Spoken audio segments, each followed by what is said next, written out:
Caio Vernier não era o tipo de homem que parava o carro no meio de uma estrada de terra. Ele tinha agenda, tinha compromisso, tinha uma fazenda para avaliar, um negócio para fechar e 3 ligações não atendidas do seu advogado piscando na tela do celular. Ele tinha, como sempre teve, pressa. A pressa de quem construiu um império sozinho e aprendeu cedo que parar custa caro. Mas naquela tarde de terça-feira, com o sol pesando sobre o cerrado mineiro e uma poeira fina cobrindo o para-brisa da caminhonete, Caio desacelerou. Não soube dizer por quê. A estrada que cortava aquela região era a mesma de sempre, estreita, com capim crescendo nas bordas e uma placa enferrujada indicando uma localidade que a maioria dos mapas nem registrava mais. Ele tinha passado por ali antes. Anos atrás, antes de tudo. E foi esse antes de tudo que fez seu pé afrouxar no acelerador. Porque do lado direito da estrada, quase escondida por um cerrado que havia crescido sem controle, havia uma casa, pequena, com paredes que já tinham sido brancas e agora eram de um cinza desgastado pelo tempo e pela chuva. Uma cerca de madeira torta marcava os limites do terreno. Uma mangueira velha jogava sombra sobre metade do quintal. Caio parou o carro. Não foi uma decisão consciente. Foi o corpo que agiu antes da cabeça, o pé pisando no freio com uma firmeza que contrariava tudo que ele tinha planejado para aquela tarde. E então ele viu. No quintal, tentando prender uma camisinha molhada num varal improvisado com barbante e 2 paus de bambu, estava uma mulher. De costas, com os cabelos presos de qualquer jeito, roupa simples, os movimentos lentos de quem está cansada não só do dia, mas de uma vida inteira de esforço. Caio não respirou, porque ele conhecia aquela forma de inclinar a cabeça, conhecia aquela maneira específica de dobrar o pescoço quando os braços estavam levantados, conhecia cada detalhe daquele corpo com uma intimidade que 6 anos não tinham conseguido apagar, por mais que ele tivesse tentado. Não, ele disse baixinho para si mesmo, dentro do carro fechado. Não pode ser. E nesse exato momento, a porta de madeira da casa se abriu com um estrondo. Um menino saiu correndo descalço, gritando de alegria com um carrinho de plástico vermelho levantado acima da cabeça como se fosse um troféu. Mãe! Mãe! O rodão caiu e eu consertei sozinho. Olha! A mulher se virou. E Caio Vernier, que havia enfrentado falências, acordos milionários, traições de sócios, a morte do próprio pai e tudo que a vida de um homem de negócios pode apresentar, sentiu as mãos tremerem sobre o volante. Era Rebeca Torres, seus olhos claros, sua boca que ele havia jurado esquecer, seus 30 e poucos anos que o tempo tinha tratado com uma dureza que ela não merecia, mas que não tinha conseguido apagar a essência daquele rosto que ele conhecia de cor. Ela ria para o menino, um sorriso cansado, mas genuíno, o tipo de sorriso que uma mãe guarda só para os filhos. Caio não conseguiu tirar os olhos do garoto. 5 anos, talvez um pouco mais. Cabelos escuros, pele morena, um jeito de correr que tinha algo de familiar demais para ser coincidência. E quando o menino ergueu o rosto na direção da estrada, curioso com o som da caminhonete parada, Caio viu os olhos escuros, levemente amendoados, com aquele brilho específico que a irmã de Caio sempre dizia ser a marca da família Vernier. O mundo não girou de forma poética. Não houve música. Não houve iluminação especial. Houve apenas o silêncio absoluto dentro daquela caminhonete e um homem de 42 anos, com as mãos brancas de tanto apertar o volante, olhando para uma criança que tinha o seu próprio rosto. Rebeca ainda não tinha percebido o carro.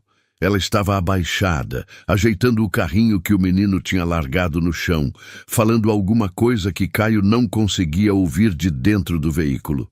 O garoto respondia animado, gesticulando com aquela energia infinita que só as crianças têm. Caio ficou parado por quanto tempo? 1 minuto? 5? Ele não sabia. O que ele sabia era que, se saísse do carro agora, não haveria mais volta. 6 anos desde aquela noite em que ele havia colocado as malas dela na calçada. 6 anos desde que ele havia dito com uma frieza que ainda o envergonhava quando vinha à tona no silêncio da madrugada que não queria mais vê-la, que estava terminado, que ele não precisava de explicações porque já sabia de tudo. 6 anos desde que Rebeca Torres havia saído da sua vida chorando, sem conseguir completar uma única frase, e ele havia fechado a porta sem olhar para trás. 6 anos. E ali estava ela, numa casa que valia menos do que o relógio no pulso dele, estendendo roupas num varal de bambu, com um filho que tinha os olhos da família Vernier. Caio abriu a porta do carro. Os pés tocaram a terra vermelha da estrada. A poeira subiu ao redor das solas dos seus sapatos de couro, aqueles que tinham custado mais do que o salário mensal de qualquer trabalhador daquela região. Ele deu 3 passos em direção ao portão torto e parou. O menino o viu primeiro. Ficou parado, com o carrinho na mão, olhando para aquele homem desconhecido com a curiosidade direta e sem filtro que só as crianças têm. Sem medo, apenas curioso. Oi, o menino disse. Rebeca se levantou. E quando os olhos dela encontraram os de Caio, o sorriso que ainda estava no rosto dela desapareceu tão rápido que parecia que alguém havia apagado uma luz. Ela ficou completamente imóvel. A camisinha que tinha nas mãos caiu no chão sem que ela percebesse. Por um longo momento, nenhum dos dois disse nada. O vento que soprava pelo cerrado era o único som. O menino olhava para um, depois para o outro, tentando entender aquela tensão que as crianças sentem, mas não conseguem nomear. Foi Caio quem falou primeiro, e a voz saiu diferente do que ele esperava. Menor, mais incerta. Rebeca. Não era uma saudação, era quase uma pergunta. Era a voz de um homem que precisava confirmar com os próprios lábios o que os olhos já tinham visto. Ela não respondeu de imediato, apenas fitou ele com uma expressão que Caio levou alguns segundos para identificar. Não era ódio, não era alegria, não era surpresa, porque a surpresa já havia passado nos primeiros 2 segundos. Era medo. Rebeca Torres estava com medo, e isso, de alguma forma, doeu em Caio mais do que qualquer coisa que ele tinha esperado sentir naquele reencontro que nunca tinha planejado. O que você está fazendo aqui? Ela disse finalmente, a voz baixa, controlada, com aquela firmeza que ela havia claramente desenvolvido nos anos em que ele não estava por perto. Eu estava passando pela estrada, Caio disse, e era verdade, mas soou fraco mesmo assim, passando. Ela repetiu a palavra como se fosse uma mentira que ela precisava analisar antes de engolir. O menino deu um passo à frente. Mãe, quem é esse homem? Rebeca abaixou imediatamente, colocou as mãos nos ombros do garoto com um gesto protetor tão instintivo que Caio percebeu que aquilo era um reflexo. Ela havia feito aquele movimento 1000 vezes, sempre que havia qualquer coisa que ela quisesse manter longe do filho. É um conhecido, Gabriel. Vai lá dentro pegar sua água. Mas eu não tô com sede, Gabriel. O tom era suave, mas definitivo. A criança olhou para Caio mais uma vez, com aqueles olhos que eram um espelho perturbador, e então correu para dentro de casa sem reclamar mais. A porta bateu, e Rebeca se levantou, cruzou os braços sobre o peito e fitou Caio com uma expressão que dizia claramente: fala logo o que você veio fazer aqui e depois vai embora. Como ele se chama? Caio perguntou, mesmo já tendo ouvido. Precisava ouvir de novo, dela. Você acabou de ouvir. Quantos anos ele tem? O silêncio que se seguiu foi diferente de todos os outros silêncios daquela tarde. Pesado de um jeito específico. Carregado. Rebeca desviou o olhar por um segundo. Apenas um segundo. Mas Caio conhecia aquela mulher bem o suficiente para saber que aquele segundo era uma resposta. Rebeca. A voz dele saiu mais firme agora, mas com uma rachadura no meio que ele não conseguiu esconder. Quantos anos ele tem? Ela o encarou. 5, ela disse. Vai fazer 6 em outubro. Caio fez a conta que já tinha feito dentro do carro, mas que a parte racional dele ainda tentava contestar. 5 anos. Outubro. Eles tinham se separado em março. 6 anos atrás. Setembro. Outubro. Novembro. Os meses anteriores à separação. Ele sentiu as pernas ficarem pesadas, de um jeito que não tinha nada a ver com cansaço físico. Ele é meu filho, Caio disse. Não foi uma pergunta. Foi a voz de um homem tentando tornar real algo que ainda parecia impossível. Rebeca não respondeu, e o silêncio dela foi a confirmação mais devastadora que ele já havia recebido na vida. Caio precisou se apoiar no poste torto que servia de entrada para o terreno. Não era um gesto que ele faria em qualquer outra circunstância. Ele era o tipo de homem que não demonstrava fraqueza em público, que mantinha a postura mesmo quando estava desmoronando por dentro. Mas naquele momento, a necessidade física de ter algo para segurar foi maior que qualquer cálculo de imagem. Por que você não me contou? As palavras saíram com uma dureza que ele não planejou, uma acusação embrulhada em dor. Rebeca soltou um som que não era bem uma risada, mas se aproximava. Uma expiração curta, carregada de uma ironia amarga que tinha amadurecido durante anos. Você realmente está me fazendo essa pergunta? Ela disse. Você me fazendo essa pergunta. Eu tinha o direito de saber, Rebeca. Você tinha o direito? Ela descruzou os braços. Deu um passo em sua direção com uma energia que não era agressiva, mas era definitivamente a energia de uma mulher que havia engolido coisas demais por tempo demais. Você me colocou para fora de casa, Caio. Jogou minhas malas na calçada, na frente dos vizinhos. Nem me deixou terminar de falar. Eu tentei te ligar no dia seguinte. E no outro. E no outro. Você bloqueou meu número, bloqueou meu e-mail. Mandou um advogado com papéis de divórcio 3 dias depois. Caio não disse nada. Eu fui até o seu escritório, ela continuou, e agora a voz começava a rachar nas beiradas, não de fraqueza, mas de uma dor antiga que estava sendo reaquecida pela primeira vez depois de muito tempo. Sua secretária me disse que você havia dado ordens expressas para não me receber. Eu escrevi uma carta de mão, Caio. Você sabe o que veio de volta? A carta devolvida, sem abrir. Ele sabia, ele lembrava. Na época havia parecido a coisa certa a fazer. A decisão de um homem que havia sido traído e que não estava disposto a ouvir mais mentiras. Eu soube que estava grávida 2 semanas depois que você me mandou embora, Rebeca disse. E agora, a voz estava completamente controlada de novo. Aquela frieza serena que é mais dura de aguentar do que o choro. 2 semanas. Eu tinha 28 anos, estava sem casa. Minha mãe tinha morrido há menos de 1 ano. Minha irmã morava em outro estado. E o pai do meu filho havia me descartado como se eu fosse lixo, sem me deixar falar, baseado em uma mentira que ele preferiu acreditar a me ouvir. A palavra mentira caiu entre eles como uma pedra num lago parado. Caio ergueu o olhar. Você sabe o que eu vi, Rebeca? Eu sei o que você achou que viu. Ela o fitou com uma intensidade que não cedia. Existe uma diferença enorme entre as duas coisas.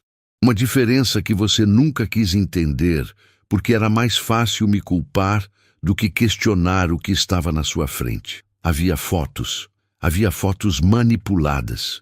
A voz subiu um pouco agora, e ela imediatamente olhou para a janela da casa, respirou fundo e baixou o tom. Havia fotos de uma situação que foi armada, e eu tentei te explicar, tentei te dizer quem estava por trás daquilo, mas você já tinha decidido. Você sempre já decide antes de ouvir, Caio. Essa sempre foi a sua especialidade. O silêncio voltou, mais longo dessa vez. Caio olhou para a casa, para a janela onde havia uma cortina de tecido desbotado, para o telhado que precisava de reparo, para o jardim que era mais mato do que jardim. Como você está vivendo? Ele perguntou. E a pergunta saiu menor do que ele pretendia, quase desconfortável. Estou vivendo. Ela respondeu seca. Rebeca, Estou bem. A voz foi firme. A gente está bem. Eu trabalho. Cubro as contas. Gabriel tem o que precisa. Ele tem o que precisa? Caio olhou de novo para a casa, para o varal de bambu, para a cerca torta. Esse é o suficiente para você? O olhar que Rebeca lançou nele foi tão afiado que ele quase recuou. Não venha aqui, depois de 6 anos, olhar para a minha casa e fazer cara de desprezo. Ela disse devagar, medindo cada palavra. Essa casa pode não ter a vista que o seu apartamento em São Paulo tem, mas dentro dela nunca entrou mentira. Dentro dela o meu filho é amado e está seguro. Isso vale mais do que qualquer coisa que o seu dinheiro poderia comprar. Caio ficou quieto, porque ela tinha razão. E no fundo, mesmo que não fosse capaz de dizer em voz alta naquele momento, ele sabia que ela tinha razão. Eu quero conhecê-lo, ele disse finalmente. Rebeca o olhou por um longo momento. Não hoje, ela respondeu. Rebeca, não hoje, Caio. A voz foi definitiva, mas não cruel. Você acabou de aparecer aqui depois de 6 anos. Você não pode simplesmente aparecer e achar que tudo se resolve em uma tarde. Meu filho não sabe quem você é. E eu não vou deixar você entrar na vida dele como se nada tivesse acontecido, como se o tempo não tivesse passado, como se você não fosse o mesmo homem que escolheu acreditar numa mentira em vez de confiar em mim. Caio abriu a boca, fechou, abriu de novo. Tudo bem, ele disse por fim. Não hoje, mas eu vou voltar. Ela não respondeu. Ele caminhou de volta para a caminhonete, abriu a porta, sentou. Ligou o motor. Ficou parado por mais um momento, olhando através do para-brisa para aquela mulher que havia voltado a pegar a roupa do chão, com uma calma que ele suspeitava ser completamente encenada. Antes de colocar o carro em movimento, Caio viu a cortina da janela se mover. 2 olhos escuros, amendoados, inconfundíveis. Gabriel estava espiando. Caio ficou mais um segundo olhando para aqueles olhos. E então colocou o carro em movimento, entrou na estrada de terra e foi embora. Ele não conseguiu ouvir música durante os 40 minutos que levou até chegar à cidade mais próxima. Não conseguiu atender às ligações do advogado. Não conseguiu pensar na fazenda que ia comprar, no contrato que precisava assinar, em nenhuma das coisas que, até 3 horas antes, tinham composto a totalidade da sua vida. Só conseguia ver aqueles olhos na janela e ouvir a voz de Rebeca dizendo, dentro dela nunca entrou mentira. Caio Vernier tinha 42 anos e havia construído tudo o que possuía com as próprias mãos. Seu pai tinha sido fazendeiro de café no sul de Minas, um homem duro e honesto que havia morrido deixando dívidas e um terreno árido. Caio tinha herdado o terreno, vendido, usado o dinheiro como capital inicial para uma pequena empresa de beneficiamento e exportação de café, e nos 15 anos seguintes havia transformado aquilo numa das maiores operações do setor no país. Ele tinha aprendido cedo que o mundo dos negócios não perdoava fraqueza, que quem hesitava, perdia.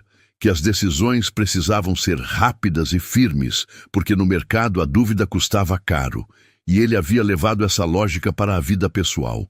Quando tinha 36 anos e havia se casado com Rebeca Torres, uma professora de escola pública de uma cidade do interior mineiro que ele havia conhecido num evento beneficente numa tarde de sábado, em que ele definitivamente não estava procurando se apaixonar.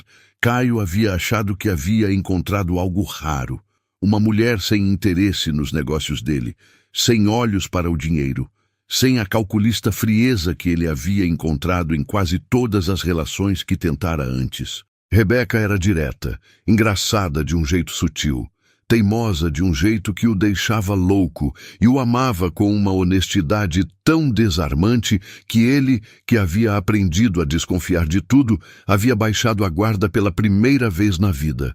2 anos de casamento. E então veio aquela noite. O investigador particular que seu sócio Henrique havia contratado. As fotos.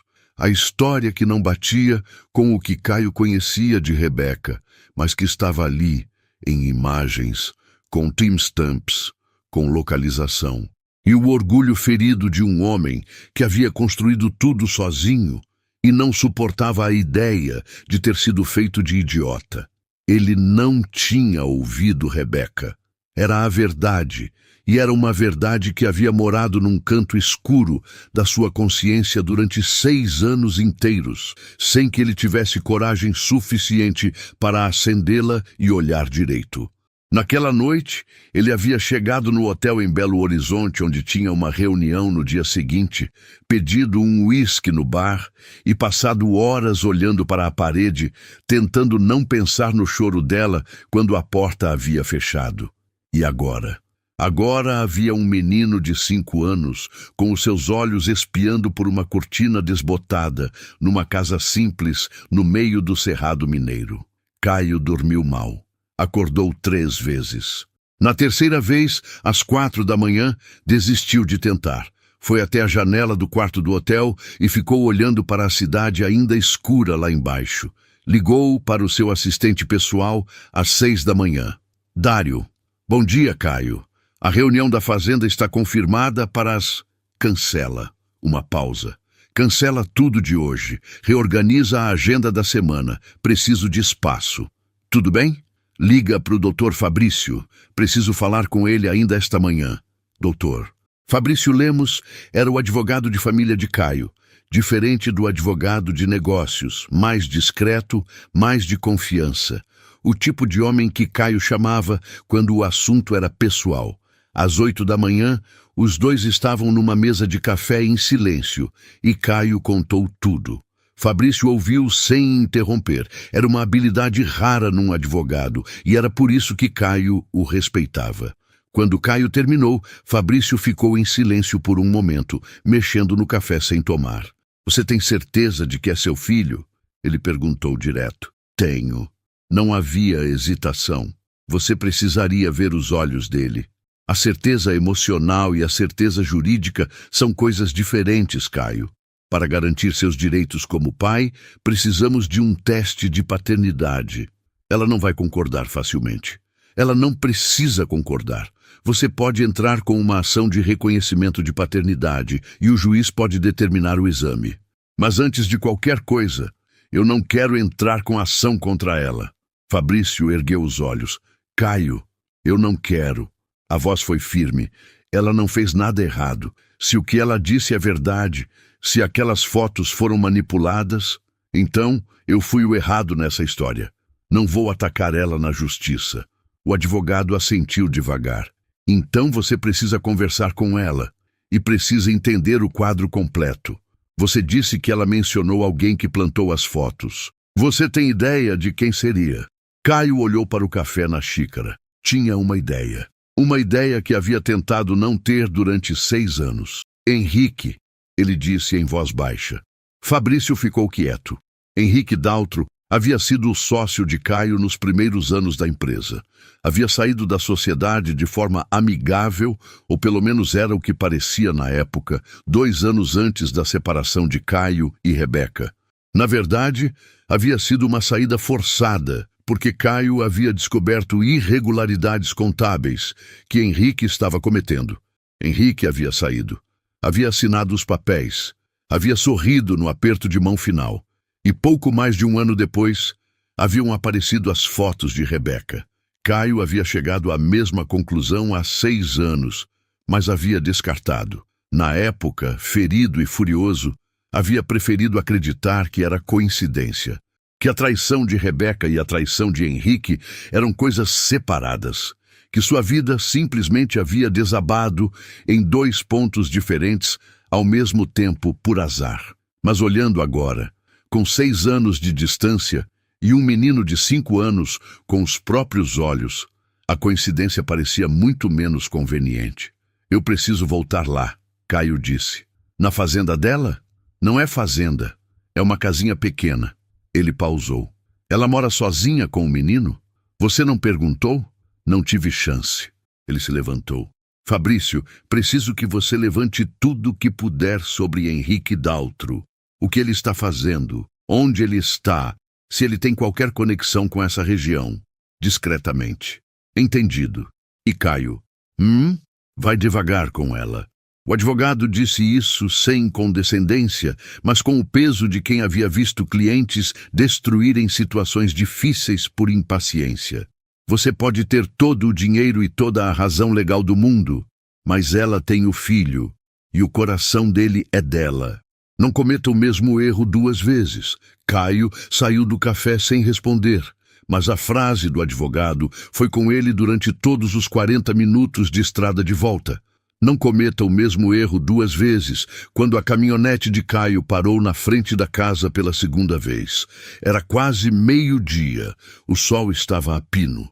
O calor era daquele tipo seco e pesado do interior mineiro que parece pousar sobre os ombros das pessoas. As cigarras gritavam no cerrado ao redor, como se estivessem com raiva de alguma coisa. Caio ficou no carro por um momento, com a mão no volante, respirando. Então, desceu. Antes que chegasse ao portão, a porta da casa se abriu. Mas não era Rebeca, era o menino.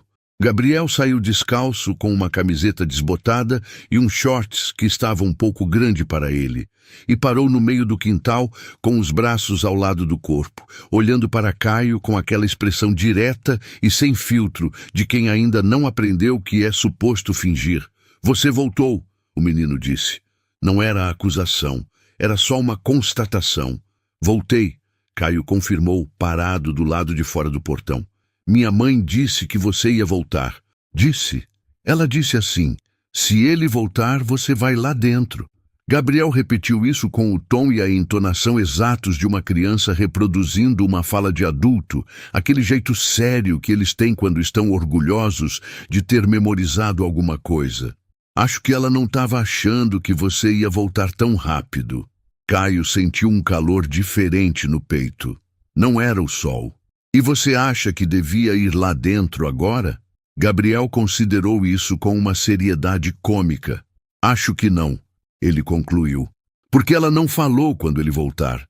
Ela falou se. A lógica de 5 anos era impecável.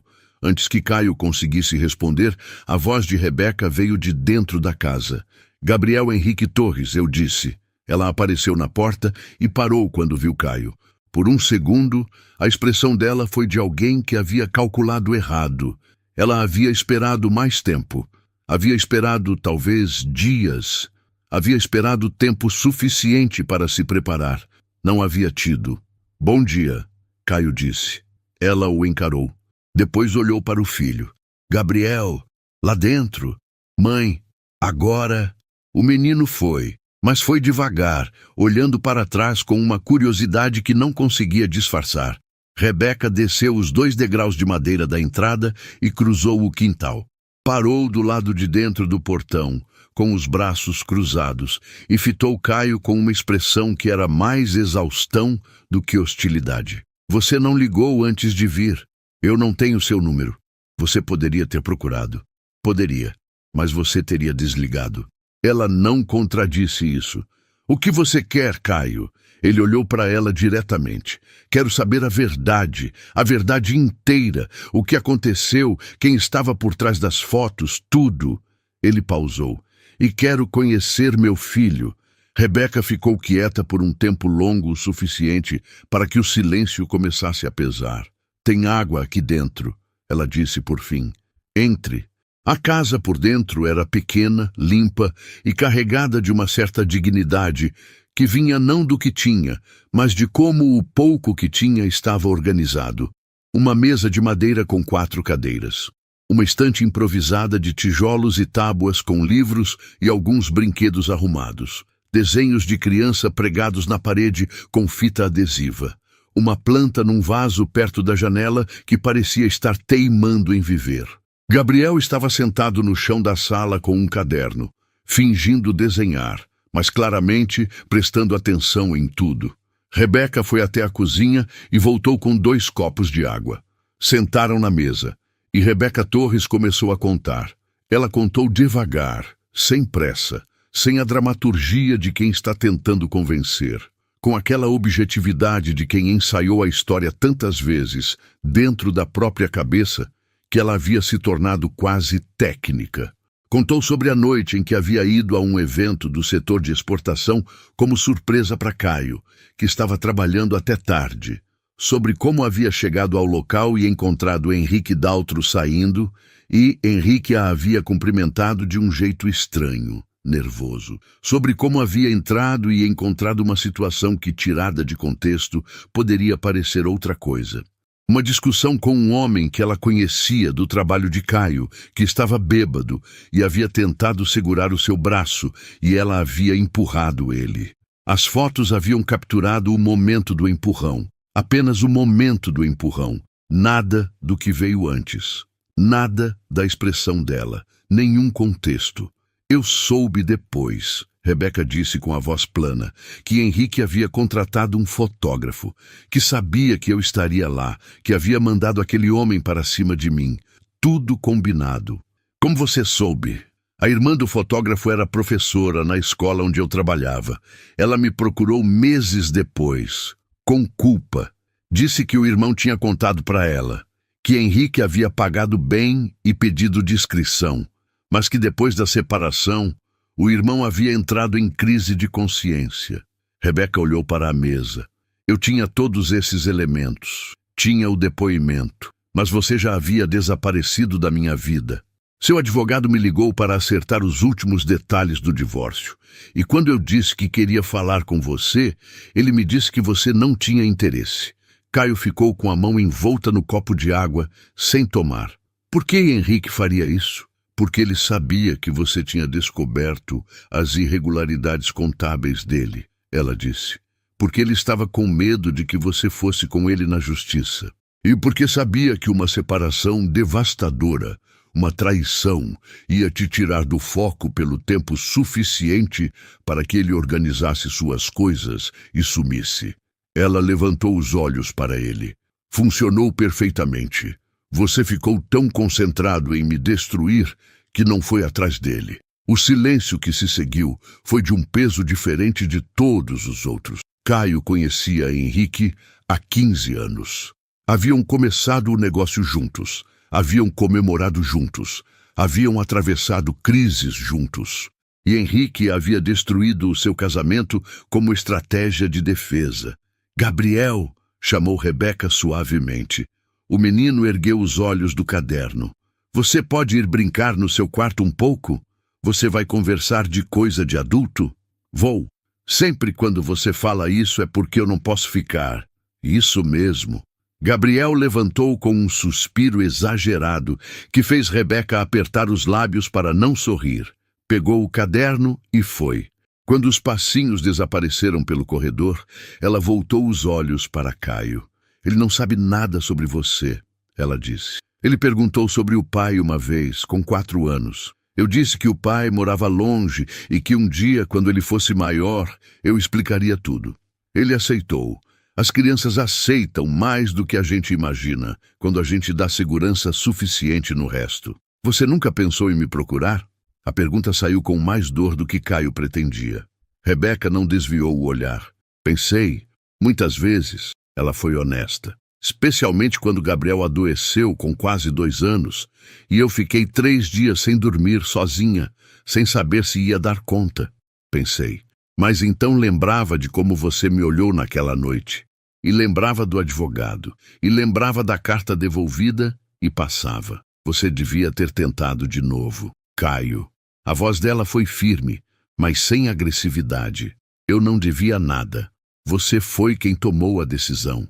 Você foi quem escolheu não ouvir. Eu não era obrigada a ficar tentando convencer um homem que não queria ser convencido de que eu merecia ser ouvida. Eu tinha um filho para criar. Ele não havia nadinha para responder a isso. Porque era verdade. Toda a sentença que ela havia dito naquele dia era verdade. E a verdade, Caio Vernier havia aprendido muito tarde. Não esperava por conveniência. Ele saiu da casa de Rebeca 2 horas depois. Parou na calçada, na estrada de terra, e ficou olhando para o céu por um momento. O sol estava descendo. As cigarras continuavam. Alguma coisa no cerrado, à distância, estava queimando porque havia uma fina linha de fumaça azul no horizonte. Antes de entrar no carro, ouviu a porta da casa se abrir atrás dele. Senhor! Era Gabriel. Caio se virou.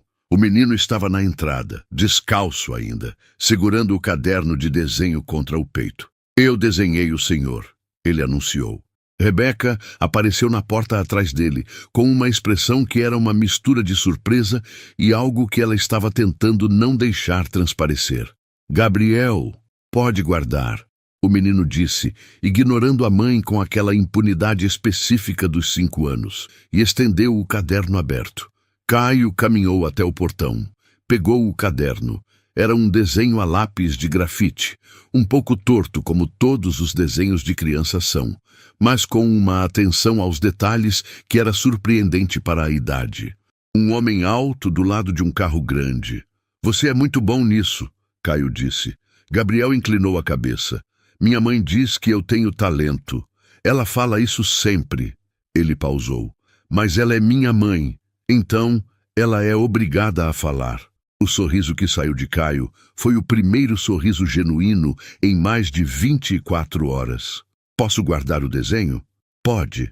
Gabriel franziu o nariz. Mas o senhor pode me dizer seu nome? Porque eu não sei como chamar o homem do desenho. Caio olhou para Rebeca. Ela estava parada na soleira da porta com os braços cruzados, os olhos indo do filho para o ex-marido, com uma expressão que era vigilância pura. Meu nome é Caio, ele disse, voltando os olhos para o menino. Gabriel repetiu o nome devagar, testando o peso dele. Caio. Então assentiu, aparentemente satisfeito com a informação. Vai voltar amanhã? Gabriel, Rebeca disse, num tom de aviso. É uma pergunta normal, mãe. Vou voltar sim. Caio respondeu sem tirar os olhos do garoto. Gabriel processou isso e assentiu com a cabeça com a seriedade de quem está registrando um compromisso. Tá bom, ele disse, e voltou para dentro como se o assunto estivesse encerrado. Caio ficou parado por um momento com o caderno de desenho na mão, olhando para a porta onde o menino havia desaparecido. Então, levantou os olhos para Rebeca. Ela o olhava com uma expressão que ele não conseguia ler completamente. Havia cansaço, havia cautela, e havia, enterrada embaixo de tudo isso, uma coisa que ele não tinha certeza se era medo ou esperança, e que provavelmente eram as duas coisas ao mesmo tempo. Obrigada por me ouvir hoje, ele disse. Ela não respondeu. Ele entrou no carro e foi. E o caderno de desenho ficou no banco do passageiro durante todo o caminho de volta, com o homem torto do lado do carro grande, olhando para o teto da caminhonete. Na manhã seguinte, Caio acordou às 5. Não era incomum para ele. Uma vida inteira de reuniões cedo e voos da madrugada havia calibrado o seu relógio biológico para funcionar antes do sol. Mas, naquela manhã, o ritual de sempre, café forte, revisão de e-mails, ligação com o escritório de São Paulo, parecia estranho, menor. Ele ficou sentado à mesa do quarto do hotel com o café intocado, olhando para o desenho do menino que havia colocado em pé contra o abajur da luminária. Era torto. O carro tinha 3 rodas. O homem tinha os braços compridos demais. Caio ficou olhando para ele por 20 minutos. Depois ligou para Dário. Preciso que você encontre uma casa para alugar nessa região, não no centro da cidade. Algo mais afastado, mais tranquilo, com um jardim ou quintal. Pode ser simples, mas com boa estrutura. Por quanto tempo? Não sei ainda. Começa com 3 meses. Tudo bem. Mais alguma coisa? Sim. Entra em contato com a escola municipal daqui. Quero saber se tem vagas no maternal. E me manda o contato do posto de saúde da região. Pausa. Caio. Não precisa fazer perguntas, Dário. Só faz. Entendido. Ele desligou. Depois ligou para Fabrício. Encontrou alguma coisa sobre Henrique? Estou levantando ainda, o advogado disse. Mas já posso te dizer que ele está no ramo de agronegócio em Goiás. Abriu uma empresa de consultoria rural há 4 anos. Está bem estabelecido.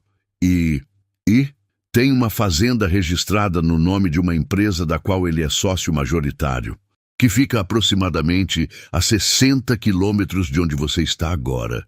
O silêncio de Caio foi suficientemente expressivo. Caio, a voz do advogado foi cuidadosa. O que você está pensando? Estou pensando que é uma coincidência muito conveniente. O que Henrique sabia que você estava interessado naquela fazenda que ia avaliar e calculou que seria melhor estar por perto para acompanhar. Ou isso. Não faça nada impulsivo. Eu nunca faço nada impulsivo. Você jogou suas próprias malas na calçada uma vez. Caio ficou quieto. Ponto. Ele admitiu. Me manda o endereço da fazenda de Henrique e os detalhes da empresa. Ele desligou, tomou o café de uma vez só, já frio, e foi até o banheiro se preparar para o dia. Chegou na casa de Rebeca às 10 da manhã. Desta vez, ela estava na porta esperando, como se houvesse ouvido o carro chegando na estrada ainda de longe. Tinha um café na mão. Não havia convidado para ele. Era o dela. Caio desceu e ficou do lado de fora do portão. Gabriel está na escola? Das 8 ao meio-dia, sim. Ela o fitou. O que você quer hoje? Quero continuar a conversa. Sobre o que especificamente? Sobre Henrique. Sobre o que você sabe e o que eu preciso saber. Rebeca considerou isso por um momento. Então abriu o portão. Sentaram no quintal, numa mesinha de plástico branco com 2 cadeiras que tinha visto dias melhores. O sol da manhã ainda não estava pesado. Um pardal pousou na mangueira e saiu em segundos. Depois que você me mandou embora, Rebeca começou sem preâmbulo. Eu fui para a casa da minha tia em Patrocínio. Você sabe que minha mãe já havia morrido e minha irmã estava em Curitiba. A tia Nilda foi quem me acolheu. Fiquei lá durante a gravidez inteira. Caio ouviu sem interromper. Quando Gabriel nasceu, a tia Nilda já estava doente. Câncer. Ela me deixou essa casa quando morreu, 2 anos depois. Vim para cá porque o aluguel de onde eu estava em Patrocínio estava pesado. E aqui eu não precisava pagar nada. Consegui trabalho na escola municipal do distrito. Você ainda dá aula?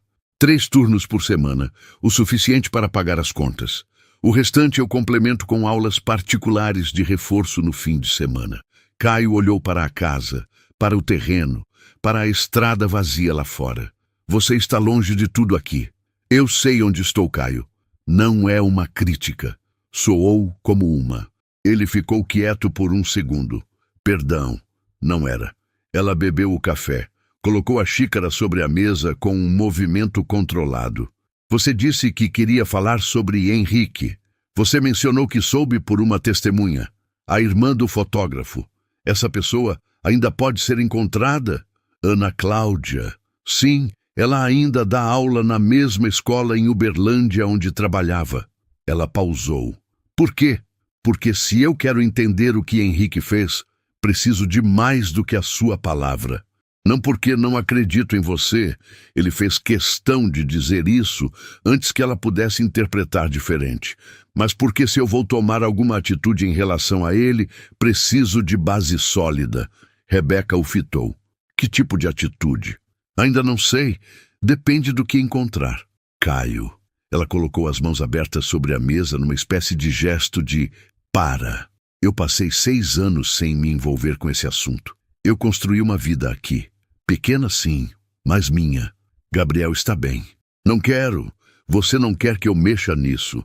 Eu não quero que você apareça aqui, depois de 6 anos, cheio de certeza e propósito, e transforme a minha vida num campo de batalha dos seus problemas antigos. A honestidade dela, ainda que dura, tinha uma clareza que ele havia sentido falta sem saber que havia sentido. Entendo. Ele disse. Entende mesmo? Entendo que você tem medo de que eu apareça, faça barulho, e quando as coisas ficarem difíceis você fique sozinha para lidar com as consequências, como ficou antes. Ela não disse nada, mas o olhar confirmou.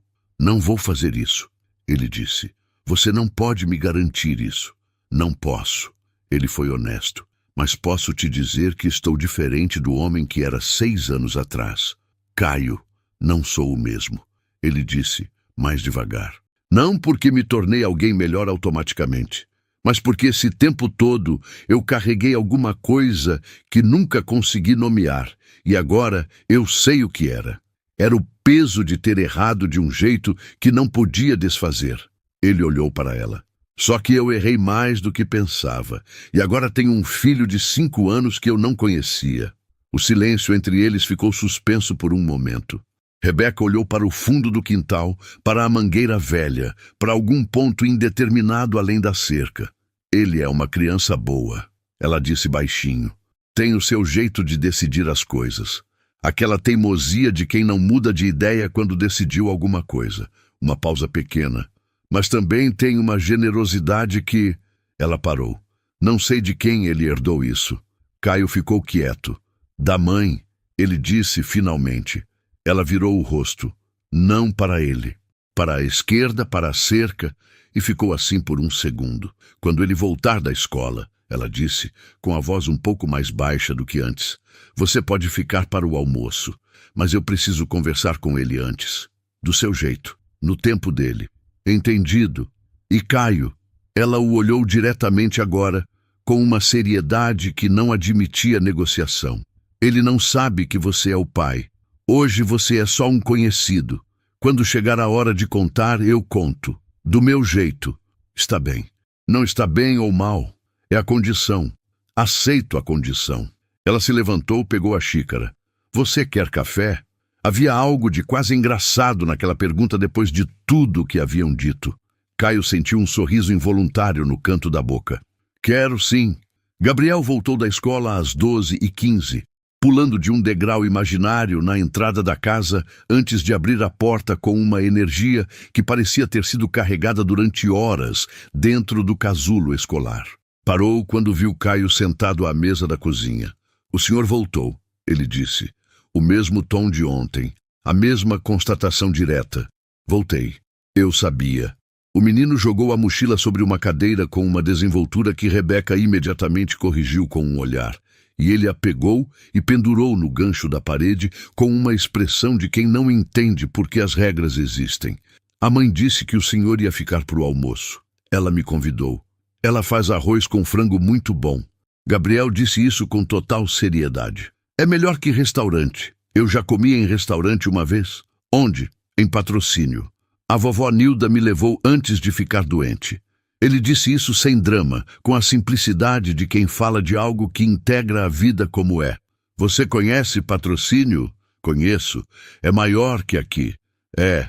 Gabriel considerou essa troca de informações satisfatória e foi lavar as mãos sem mais cerimônia.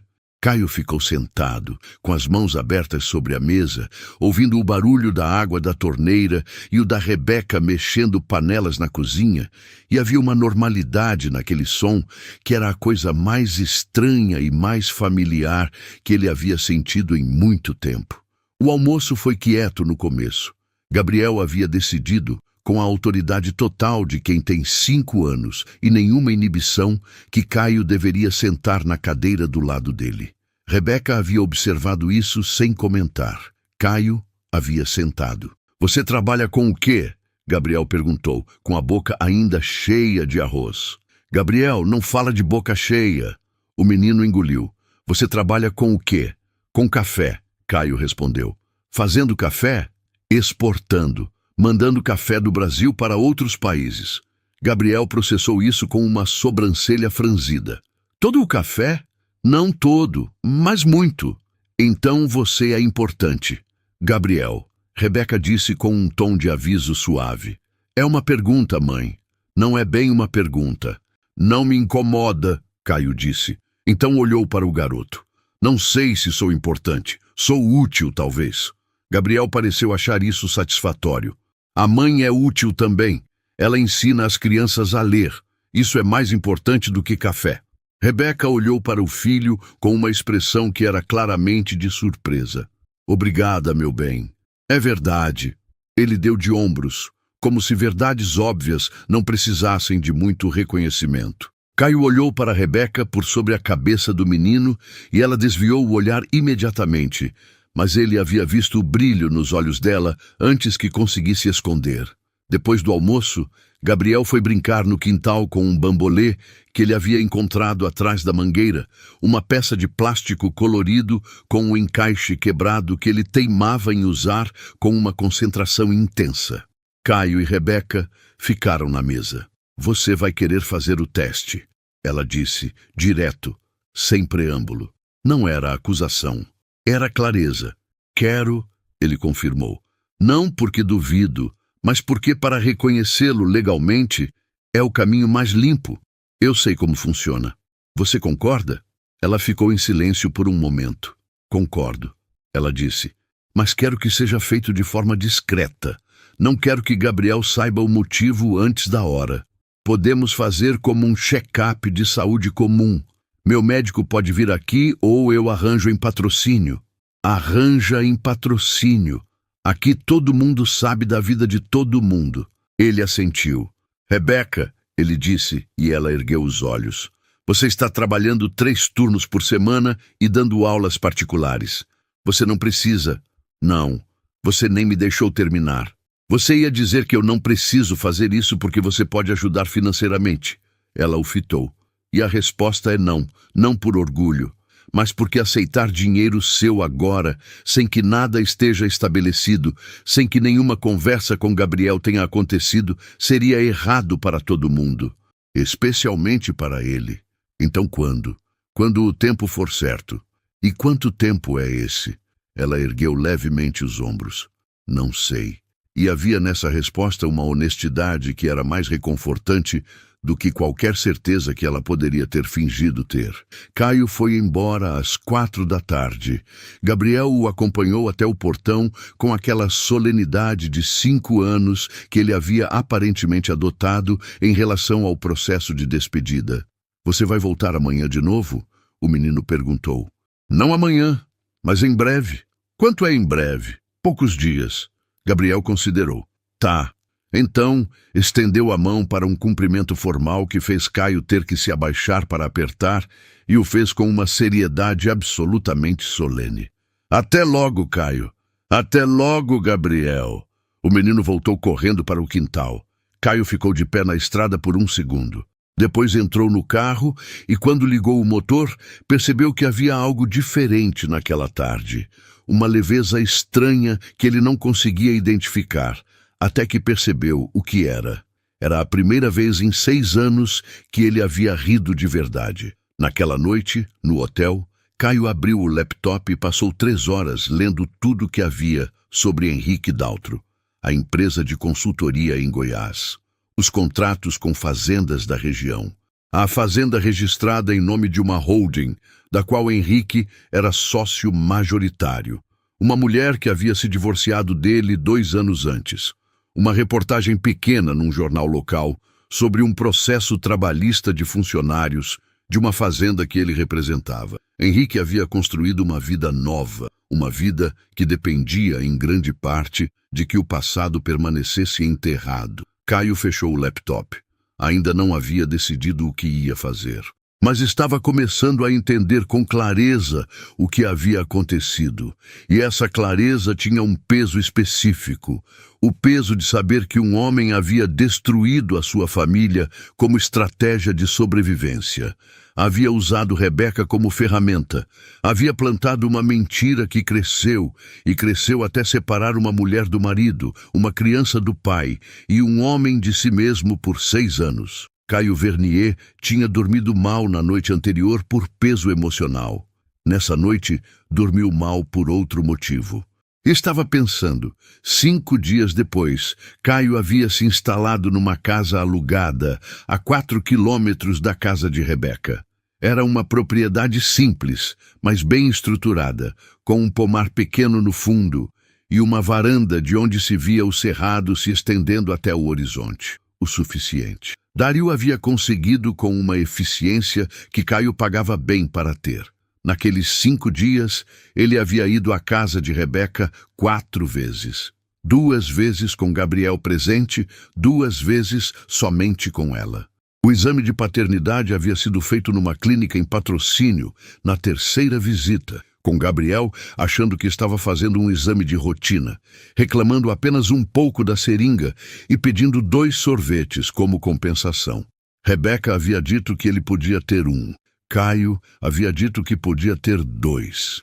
Rebeca havia olhado para ele com aquela expressão de "não mine minha autoridade", e Caio havia recuado para um sorvete e meio. Gabriel havia considerado isso uma vitória. O resultado do exame chegou numa manhã de quinta-feira. Caio estava na varanda da casa alugada quando o telefone tocou. Era o médico. Ele ouviu os números, os percentuais, a confirmação científica de algo que seus próprios olhos já haviam confirmado na primeira tarde. 99,97%. Gabriel Torres era seu filho. Caio ficou sentado na varanda por muito tempo depois de desligar o telefone. O café na caneca foi esfriando. O cerrado lá na frente ficou completamente quieto no calor da manhã. E ele ficou sentado ali, pensando que 99,97% era, ao mesmo tempo, o número mais certo e mais pesado que havia visto na vida. Contou para Rebeca pessoalmente, naquela mesma tarde. Ela estava sentada na mesinha do quintal quando ele chegou, com uma pilha de cadernos para corrigir à sua frente. Ouviu os números sem mudar a expressão. Fechou o caderno que tinha nas mãos. Eu já sabia, ela disse simplesmente. Eu também, ele respondeu. Mas agora está oficial. Ela ficou quieta. O que você quer fazer com isso? Quero reconhecê-lo, legalmente, com o nome dele completo. Gabriel Torres Vernier. Sim? Se você concordar. Rebeca olhou para os cadernos na mesa, para as mãos, para algum ponto no quintal. Ele vai ter perguntas, ela disse. Vai. Perguntas que vão doer. Eu sei. Perguntas do tipo, por que o meu pai não estava aqui? Ela ergueu os olhos para ele, e havia neles uma seriedade que não era mais hostilidade, mas que também não era perdão. Era algo intermediário, um lugar que ainda estava sendo construído. O que você vai dizer quando ele perguntar isso? A verdade, Caio disse. A versão da verdade adequada para a idade dele. Que eu estava longe, que não sabia que ele existia, que quando soube, vim. Isso é o suficiente para uma criança de 5 anos. Por enquanto, sim. E quando ele tiver 10, 15, então contarei mais. Na medida em que ele puder entender. Rebeca ficou em silêncio por um momento longo. Tudo bem, ela disse por fim. Pode reconhecê-lo. Ela ergueu um dedo. Mas a conversa com Gabriel é minha. Eu conto. Você fica presente, mas não é você que explica. Ele precisa ouvir de mim primeiro. Concordo. Amanhã à tarde. Ela virou o caderno de volta na pilha. Agora eu preciso terminar de corrigir isso. Era uma demissão gentil, mas era uma demissão. Caio levantou, deu 2 passos e parou. Rebeca. Ela ergueu os olhos. Obrigado por tê-lo criado do jeito que o criou. Ela ficou olhando para ele por um segundo. Não disse nada, mas desviou o olhar devagar e voltou para os cadernos, e havia alguma coisa nas linhas do rosto dela que havia mudado levemente. A conversa com Gabriel aconteceu no dia seguinte, numa tarde de sábado, com um céu de nuvens baixas que prometiam chuva, mas demoravam a cumprir. Rebeca havia preparado o menino com aquele jeito específico que ela tinha de criar contexto sem dramatizar. Havia dito, na manhã daquele dia, enquanto faziam mingau juntos, que à tarde iam conversar sobre o pai dele. Gabriel havia ficado quieto por um segundo, depois havia perguntado se ia doer. Ela havia dito que não. Ele havia aceitado. Quando Caio chegou, Gabriel estava sentado na mesinha do quintal com uma expressão de seriedade que era grande demais para o tamanho do rosto, mas que tentava dar conta da ocasião. Rebeca sentou do lado do filho. Caio sentou do lado oposto. E Rebeca contou, com as palavras certas para a idade certa, que Caio era o pai de Gabriel, que eles tinham se casado, que tinham se separado, que naquela época havia muita confusão e que Caio não sabia que Gabriel tinha nascido, que quando soube havia vindo imediatamente. Gabriel ouviu tudo com aquela atenção total de criança que ainda não aprendeu a fingir que está prestando atenção enquanto pensa em outra coisa. Quando Rebeca terminou, houve um silêncio. Gabriel olhou para Caio. Você é o meu pai. Sou. De verdade. De verdade. O menino processou isso com a testa franzida. Por que você demorou tanto para vir? Caio respirou. Porque eu cometi um erro grande. Um erro de adulto que é difícil de explicar, mas que resultou em eu não saber que você existia. E quando soube, vim o mais rápido que pude. Você veio porque queria? Porque queria muito. Gabriel virou para a mãe. Você sabia que ele era o meu pai quando eu encontrei ele na estrada? Sim. Por que não me falou logo? Porque precisava ter certeza de como as coisas iam ser antes de te contar, para não te machucar à toa. O menino refletiu sobre isso. Você não queria que eu ficasse esperando por ele e ele não voltasse. Rebeca ficou completamente imóvel por um segundo. Isso mesmo, ela disse com a voz um pouco mais baixa. Gabriel assentiu, como se a equação tivesse fechado. Então virou para Caio. Você vai embora de novo? Não. Vai ficar aqui perto? Aqui perto. Gabriel coçou o nariz. A gente pode ir pescar um dia? O não sequitur tão típico de criança fez Caio piscar uma vez antes de responder. Pode? Você pesca? Não, mas eu quero aprender. A mãe diz que pescar é coisa de paciente, e ela não tem paciência. Gabriel, Rebeca disse com um suspiro. É verdade, mãe. Você mesma falou. Caio olhou para Rebeca, e ela estava tentando com muito esforço não sorrir. Então, a gente vai pescar, Caio disse para Gabriel. Combinado. O menino estendeu a mão com a mesma solenidade de despedida da vez anterior, e Caio a apertou com igual seriedade. Quando você for o meu pai de verdade, eu vou te chamar de pai, se você quiser. Não sei ainda se quero. Ele foi completamente honesto, com aquela brutalidade inocente que os adultos perdem cedo. Mas vou pensar. Tudo bem. Você me avisa quando decidir. Tá.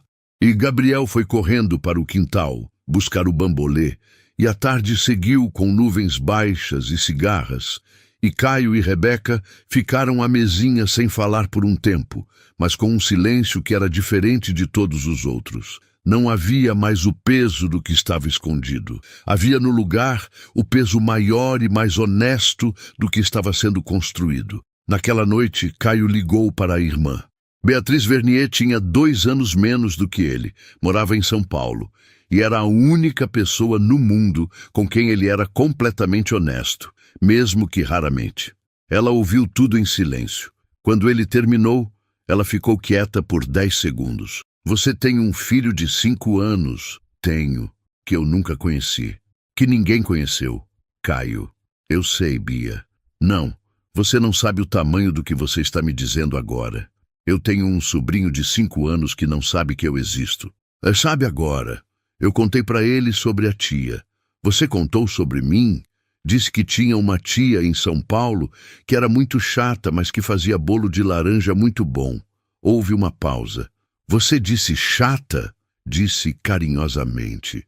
Caio Vernier, Beatriz. Ele disse, e o nome saiu com aquela suavidade que ele usava raramente e que ela reconhecia. Eu estou tentando fazer certo. Ela ficou quieta. Eu sei, ela disse, mais suave. Eu sei que você está. Uma pausa. E Rebeca, como ela está? Forte, mais forte do que eu teria direito de esperar. Ela sempre foi. Foi. Eu só não vi na época. Caio. A voz da irmã ficou séria. Você vai fazer certo com ela também, não vai? Estou tentando. Tentar não é o suficiente essa vez. Eu sei, ele desligou. Ficou na varanda da casa alugada, olhando para o cerrado escuro com as estrelas lá em cima, e pensou que havia um ponto em que o arrependimento para de ser útil e começa a ser obstáculo. Estava chegando nesse ponto. Precisava agir.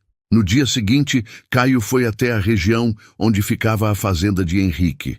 Não para confrontá-lo. Ainda não. Precisava ver primeiro. Precisava entender o terreno, no sentido literal e figurado. Ele conhecia Henrique havia mais de 15 anos. Conhecia o jeito dele de operar, a forma como construía fachadas sólidas sobre fundações podres, a habilidade de parecer generoso enquanto estava calculando. Havia admirado isso no início. Depois, quando havia descoberto os desvios contábeis, havia sentido repulsa. Agora havia algo mais frio, mais determinado. Henrique havia destruído o casamento de Caio como estratégia. Havia transformado Rebeca num instrumento. Havia usado a honra ferida de Caio como uma alavanca. E o resultado havia sido um menino criado sem pai por 5 anos, uma mulher sozinha numa casa pequena, dando 3 turnos de aula por semana e 6 anos de vazio que não voltavam mais. Caio não era do tipo vingativo, nunca havia sido. Mas havia uma diferença entre vingança e consequência, e Henrique Daltro havia plantado muita coisa no escuro durante muito tempo. Era hora de trazer à luz. Caio não entrou na fazenda. Ficou parado na estrada de terra que passava pela propriedade. Olhou para as cercas bem mantidas, para o gado gordo no pasto, para o portão com uma placa de empresa que ele havia pesquisado na noite anterior. Então ligou o carro e foi embora. De volta à cidade, foi até o cartório. Pediu certidões, registros de propriedade, coisas públicas, coisas que qualquer pessoa podia solicitar. Enquanto esperava, ligou para Fabrício. Preciso que você entre em contato com a Receita Federal. Preciso de um advogado especializado em direito empresarial para fazer uma análise da estrutura societária da empresa de Henrique. Informal por enquanto, só para entender o que está de pé. Você suspeita de irregularidades? Eu conheço Henrique Daltro. Onde ele está, a irregularidade. Sempre houve.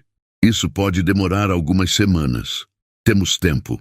Caio olhou pela janela do cartório para a rua da cidade, para as pessoas passando devagar, com a pressa específica do interior, que é uma pressa diferente da cidade grande. Fabrício, uma outra coisa. Ana Cláudia Ferreira, professora em Uberlândia. Preciso que você a encontre e verifique se ela estaria disposta a formalizar um depoimento, com toda a proteção legal que ela precisar. Entendido. Caio desligou quando o atendente voltou com as certidões. 3 dias depois, recebeu uma ligação que não esperava. Era Rebeca. Ela nunca havia ligado para ele. Ele havia sempre sido o a tomar a iniciativa de ir até lá. E o número dela estava no celular dele há menos de uma semana. Rebeca, você pode vir? A voz era controlada, mas havia alguma coisa embaixo que não era. Tem alguém aqui. Estou indo. Ele estava a 6 quilômetros. Chegou em menos de 10 minutos. Na frente da casa de Rebeca, havia um carro parado. Um modelo caro com placa de Goiás. Caio estacionou, desceu e quando empurrou o portão aberto da cerca, viu Rebeca de pé no quintal e do outro lado da mesinha de plástico branco, um homem de seus 50 anos, gordo, com um sorriso que não chegava até os olhos. Henrique Daltro. Os 2 homens se olharam. Henrique foi o primeiro a falar. Caio. A voz saiu suave, casual, como a de um homem que havia calculado todas as variáveis antes de aparecer. Que surpresa! E não para mim, Caio respondeu parando ao lado de Rebeca. Os olhos de Henrique foram para ela, depois voltaram para ele. Estávamos só conversando. Negócios de terra. Eu tenho um interesse numa propriedade aqui perto e... Não tem negócios de terra com ela, Caio disse. A voz saiu plana e fria, com uma precisão que ele havia aprendido em anos de negociação. E ela não tem nada para conversar com você. Henrique sorriu. Aquele sorriso específico de quem acha que está no controle. Você está aqui faz o quê? 2 semanas? Ele disse. E já está administrando a vida das pessoas. Eu não estou administrando a vida de ninguém, estou cuidando da minha família. Algo passou no rosto de Henrique. Rápido, mas Caio estava olhando diretamente e viu. Foi medo, disfarçado em segundos por aquele sorriso oleoso de sempre. Família. Henrique repetiu a palavra como se fosse interessante. Você descobriu a criança. O meu filho. Sim, deve ter sido uma surpresa. Henrique. Caio deu um passo e não simplesmente. Você vai sair dessa propriedade agora. E se eu souber que você esteve perto dessa família, você vai fazer o sorriso, a voz. Ainda não decidi, Caio. Mas você sabe que quando eu decido alguma coisa, eu tenho recurso suficiente para ser muito meticuloso. O silêncio durou o tempo. Henrique pegou as chaves do carro com uma calma forçada. Foi até o portão e parou. Você sempre foi emotivo demais, Caio. É sua maior fraqueza. Pode ser, Caio disse, mas você sempre foi esperto demais para ser honesto. E é a sua. Henrique saiu. O som do carro sumindo na estrada foi o único ruído por alguns segundos. Rebeca expirou lentamente. Ele apareceu aqui faz meia hora, ela disse. Disse que queria comprar essa propriedade. Uma pausa. Mas a tia Nilda deixou para mim em testamento. Não está à venda. Ele sabe que eu estou aqui. Sabe. Ela o olhou. Isso significa que ele está preocupado. Significa. O que ele tem a perder? Tudo que construiu. Caio ficou olhando para a estrada onde o carro havia sumido. Ele está no agronegócio em Goiás, com uma empresa que eu suspeito não está limpa, e com uma testemunha viva que pode confirmar que ele foi quem armou aquela situação 6 anos atrás. Ana Cláudia. Meu advogado já está em contato com ela. Rebeca ficou quieta por um momento. Você foi rápido. Perdi tempo demais sendo lento. Ela olhou para a porta da casa. Gabriel está dormindo. Voltou da escola com soninho. Então dormindo está seguro. Está. Ela virou para Caio. Você tem certeza do que está fazendo? Não completamente. Mas Henrique aparecer aqui é sinal de que ele vai tentar alguma coisa. E eu prefiro ir na frente. Rebeca ficou olhando para ele por um longo momento. Cuide para que meu filho não seja atingido por isso, ela disse. É a minha prioridade. Ela assentiu. Foi para dentro. E Caio ficou no quintal por mais alguns minutos, olhando para a estrada, com o som do cerrado à tarde e com a clareza crescente de que o tempo de ser reativo havia acabado. As semanas que se seguiram foram de uma intensidade que corria em 2 registros simultâneos. No registro dos bastidores, havia Fabrício coordenando levantamentos sigilosos sobre a empresa de Henrique. Havia Ana Cláudia Ferreira, a professora de Uberlândia, que havia concordado em falar depois de 3 dias de hesitação e uma conversa longa com o advogado, na qual havia confirmado cada detalhe do que Rebeca havia contado. Havia documentos sendo analisados, estruturas societárias sendo mapeadas, e a construção cuidadosa de algo que Caio não iria usar por impulso, mas quando chegasse o momento certo. No outro registro havia a vida cotidiana. Gabriel havia decidido, sem fazer nenhum anúncio formal, começar a chamar Caio de pai. Não houve um momento solene. Não houve uma conversa preparatória. Havia sido uma manhã de sábado, em que Caio havia chegado para buscar o menino para uma caminhada no cerrado que haviam combinado, e Gabriel havia saído pela porta gritando: "Pai, olha o que eu encontrei!" com um besouro de coloração brilhante numa folha, e a palavra havia saído como se sempre estivesse lá, esperando para ser usada. Rebeca, que estava na porta, havia ficado completamente imóvel por um segundo. Caio havia baixado e olhado para o besouro com a mesma seriedade que Gabriel esperava que ele tivesse, e havia dito que era uma espécie rara daquele bioma, o que era mentira, mas era o tipo de mentira que uma criança precisava para sentir que a descoberta valia a empolgação. Depois, quando Gabriel havia ido correndo mostrar para a mãe, Caio havia ficado de pé na calçada e havia precisado respirar fundo uma vez. Apenas uma vez, para que ninguém visse. A pesca havia acontecido numa tarde de quarta-feira, num açude a 8 quilômetros com 2 varas improvisadas que um senhor de um sítio vizinho havia emprestado com aquela generosidade específica do interior que é dada sem cerimônia e sem espera de retorno. Gabriel havia ficado quieto por 40 minutos, o que era, segundo Rebeca, um recorde absoluto. Não haviam pescado nada. Mas o menino havia voltado para casa dizendo que pescar era a melhor coisa do mundo. A gente não pescou nada, Caio havia lembrado no caminho de volta.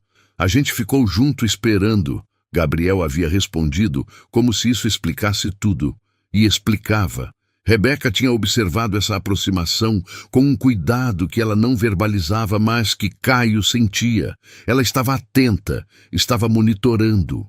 Não com desconfiança ativa, mas com aquela vigilância de mãe que nunca desliga completamente, que avalia cada interação, cada reação do filho, cada inflexão na voz do pai novo. Havia uma noite em que Caio estava na varanda da sua casa alugada quando o telefone tocou. Era ela. Gabriel perguntou se você vai morar aqui. Caio ficou quieto por um momento. O que você disse para ele? Disse que não sabia, que era uma pergunta para você. O que você quer que eu diga para ele? Ela ficou em silêncio. A verdade, ela disse finalmente. A verdade é que eu estou tentando descobrir como fica a minha vida daqui para frente. Que São Paulo está sendo administrado à distância por enquanto porque eu decidi que estar aqui é mais importante. E que não tenho certeza do formato exato, mas tenho certeza de que não vou sumir. Pausa. Você vai dizer isso para ele do jeito que disse para mim. Vou. Crianças aceitam a verdade melhor do que adulto acha. O que elas não aceitam é a incerteza fingida de certeza. Eu sei. Você não sabia há 6 anos. Não sabia. Ele não fugiu. Mas aprendi. Ela não respondeu imediatamente. Havia o som do cerrado noturno pela linha. Um besouro, talvez. As cigarras mais quietas, mas presentes. Boa noite, Caio. Boa noite, Rebeca. Na 3ª semana, Beatriz chegou. Caio não havia pedido que ela viesse. Ela havia simplesmente anunciado, numa mensagem de texto, que estava no aeroporto e que queria conhecer o sobrinho, com um ponto final que não admitia discussão. Era assim que Beatriz sempre havia operado. Rebeca havia recebido a notícia com uma expressão que era claramente de não me avisaram com antecedência suficiente para me preparar, mas havia concordado. Beatriz chegou numa tarde com um vestido florido e uma mochila enorme, e aquele jeito dela de entrar num lugar como se já tivesse sido dona dele antes. Gabriel a avaliou da soleira da porta com aquela seriedade de analista que ele havia desenvolvido. Você é a tia chata. Eu sou a tia que faz bolo de laranja. Beatriz corrigiu sem se perturbar. A chata é uma questão de perspectiva. O meu pai disse que você é chata. O seu pai vai me ouvir falar sobre isso. Mas você trouxe bolo? Trouxe. Então tá bom. Entra. E Gabriel abriu a porta mais para ela com a grandiosidade de um anfitrião de 5 anos, e Beatriz entrou, e Rebeca na cozinha ouviu tudo com um sorriso que ela tentou não deixar aparecer, mas apareceu. Beatriz ficou 3 dias. Dormiu na casa de Caio, passou as tardes na casa de Rebeca. Ajudou Gabriel com um quebra-cabeça impossível de 80 peças. Ensinou Rebeca uma receita de bolo de laranja que havia pertencido à avó delas. Sentou com Caio na varanda do alugado numa noite e ficou quieta durante um tempo que qualquer outra pessoa teria preenchido com palavras. Ela ainda não confia em você. Beatriz disse por fim. Eu sei, mas está tentando. Também sei. É muito para confiar de volta, Caio. Depois do que aconteceu, ela virou para ele. Você vai ter paciência suficiente? Vou ter o que for necessário. Ela o olhou por um momento. Você está diferente, ela disse. Todo mundo fica diferente depois de encontrar um filho que não sabia que tinha. Não é só isso. Ela ficou em silêncio. Você está menos fechado. Desde que você saiu daqui lá atrás, quando você foi construindo o negócio e tudo mais, você foi ficando assim. Como se tivesse se fechando camada por camada. Uma pausa. Aqui você parece mais você. Caio ficou olhando para o cerrado escuro. É engraçado, ele disse. Eu sempre achei que construir o negócio era me construir. Que quanto mais a empresa crescia, mais eu era eu. Uma pausa. Mas não era. Era só quanto mais eu estava ocupado para não pensar no que havia deixado para trás. Beatriz não disse nada. O que você deixou para trás? Ela disse depois de um tempo. Está aqui, ainda. Está. Não estrague de novo. Não vou. Ela se levantou, colocou a mão no ombro do irmão por um segundo e foi para dentro. Na manhã do 4º dia, depois que Beatriz foi embora, Fabrício ligou. Caio, temos algo. A voz do advogado tinha aquela qualidade específica de quem tem informação sólida e sabe o peso dela. Fala.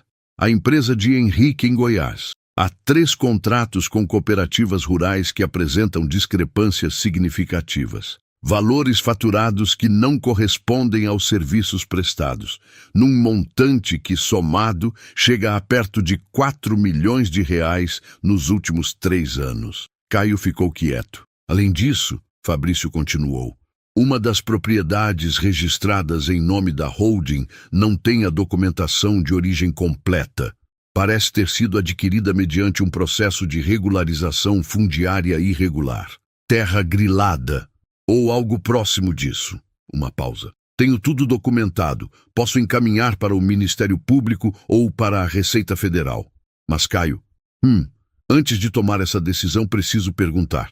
Você quer isso porque é certo ou porque está com raiva? Era a pergunta de um bom advogado e de um homem honesto. Caio ficou com a pergunta por um momento. As duas coisas, ele respondeu. Mas, principalmente, porque é certo. Tudo bem, mas faça com que seja principalmente porque é certo. Porque quando chegar na frente de um promotor, é isso que vai importar. Entendido. Também devo dizer que Ana Cláudia formalizou o depoimento. Está assinado, notariado, com todos os detalhes do que o irmão dela fez e de quem o contratou. Isso vai para o arquivo. Por enquanto, sim. Fabrício, uma última coisa. Diz. Quando o processo começar, Rebeca não pode ser exposta. O nome dela não entra como parte. Ela é testemunha potencial de um dos elementos. Trabalhe para que não precise. Ela passou anos criando o filho sozinha porque um homem a destruiu. Não vou fazer com que ela tenha que reviver isso em público por causa de mim. Silêncio.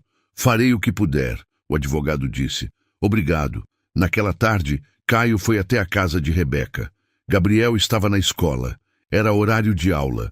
Rebeca estava na varanda com uma xícara de chá e o olhar distante de quem está pensando em algo que ainda não decidiu como nomear. Caio sentou na cadeira do lado. Henrique tem problemas maiores do que ele mesmo sabe.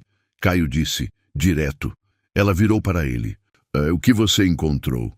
Irregularidades contábeis sérias e uma propriedade com documentação suspeita.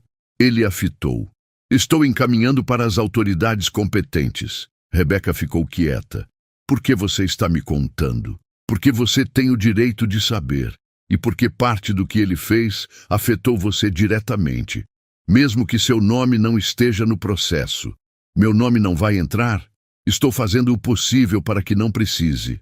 Ela olhou para o chão da varanda. Para as tábuas gastas pelo tempo. Ele vai saber que foi você. Vai. E vai tentar contra-atacar. Provavelmente. E você está preparado para isso? Estou. Ela levantou o olhar. Não estou te pedindo proteção, Caio. Eu sei. Não é proteção. É consequência.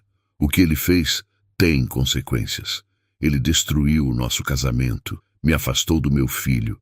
E você passou 6 anos sozinha numa casa pequena dando aula por necessidade, quando você tem uma formação que merecia mais.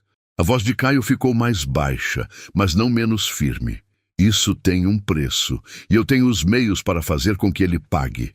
Rebeca ficou olhando para ele por um longo momento. Você mudou, ela disse. Beatriz disse a mesma coisa. Não estou falando do mesmo que ela. Uma pausa.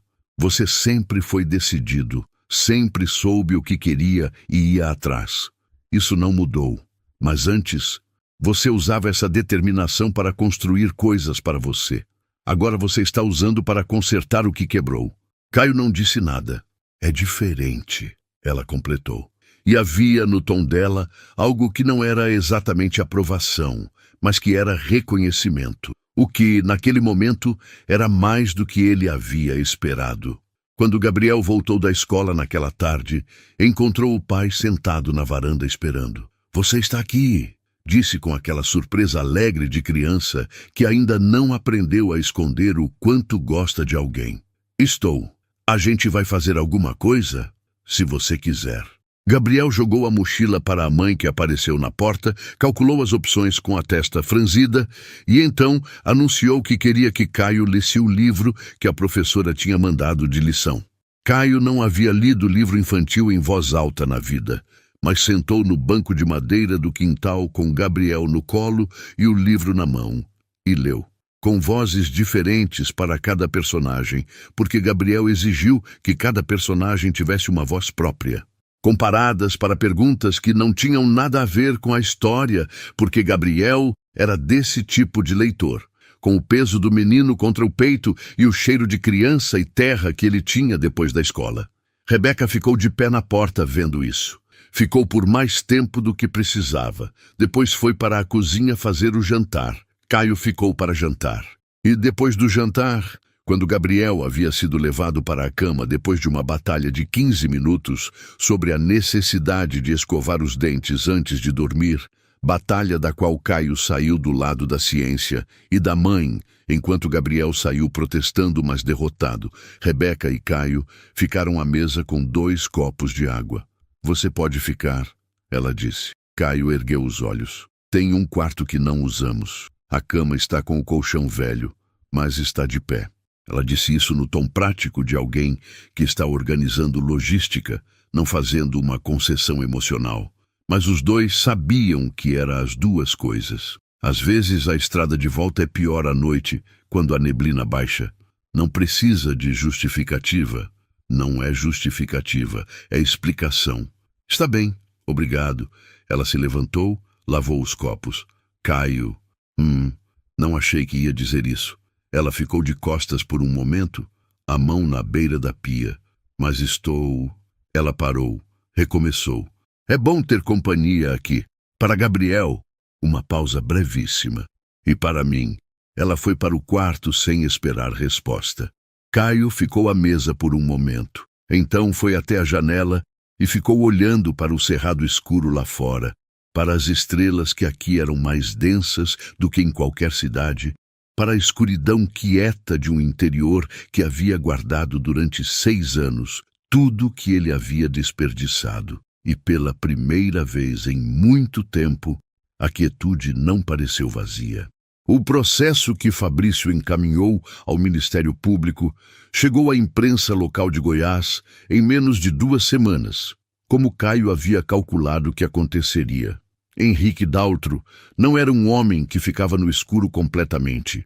Tinha conexões, tinha amigos em câmaras municipais, tinha um nome que havia construído na região. O tipo de nome que, quando começa a aparecer em notícias erradas, a queda é proporcional à altura. A primeira matéria foi pequena. Irregularidades em contratos com cooperativas. Empresa investigada. Nenhum nome de sócio de destaque ainda. Mas Henrique era o rosto público da operação. A segunda matéria foi maior. A terceira trouxe o nome dele. Caio soube de tudo pelo telefone de Fabrício. Atualizações regulares e precisas que ele recebia enquanto estava ajudando Gabriel a fazer uma maquete de papelão do bioma cerrado para um trabalho da escola. O advogado de Henrique entrou em contato. Fabrício informou, numa tarde. "Quer uma conversa?" "Para quê?" "Para negociar, provavelmente. Ele sabe que tem Ana Cláudia como testemunha do que aconteceu com Rebeca. Sabe que se isso entrar no processo junto com as irregularidades contábeis, o quadro fica muito mais sério. Não negocio com ele." "Caio, não negocio, Fabrício. O que ele fez não tem valor de troca. O processo segue. Se ele quiser cooperar com as autoridades para reduzir a pena, isso é entre ele e o promotor. Não é comigo." Uma pausa. "Entendido." Caio desligou.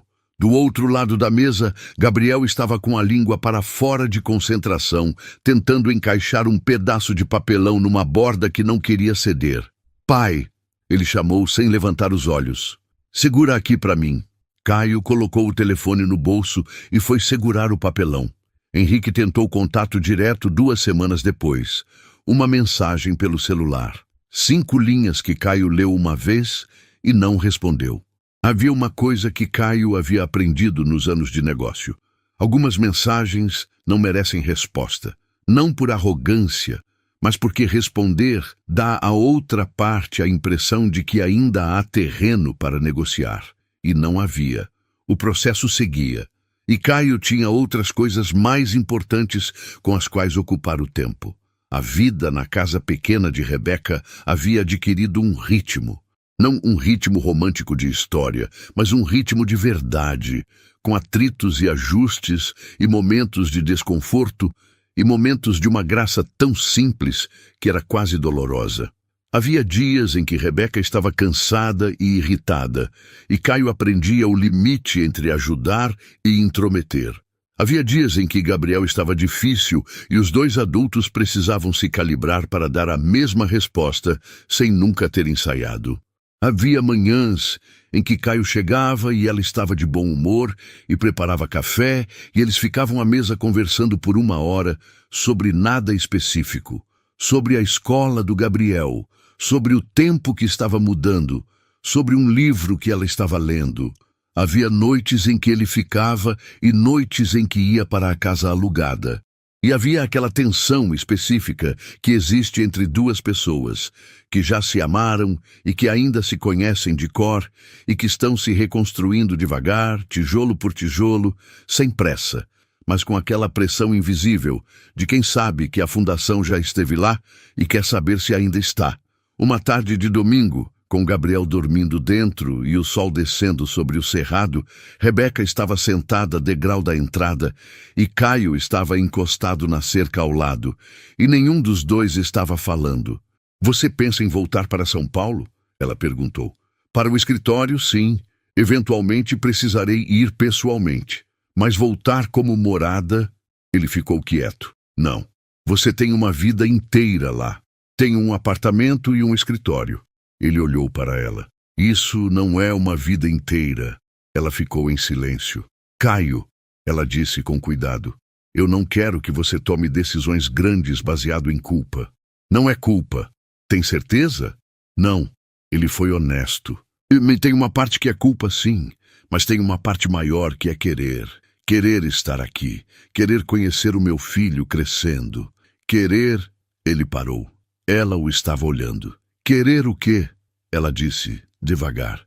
A pergunta ficou no ar entre eles com o peso de tudo que não havia sido dito diretamente em semanas. Caio a olhou diretamente. "Quero saber se ainda há algo aqui," ele disse com cuidado, mas sem recuar. "Não estou pedindo que você decida agora.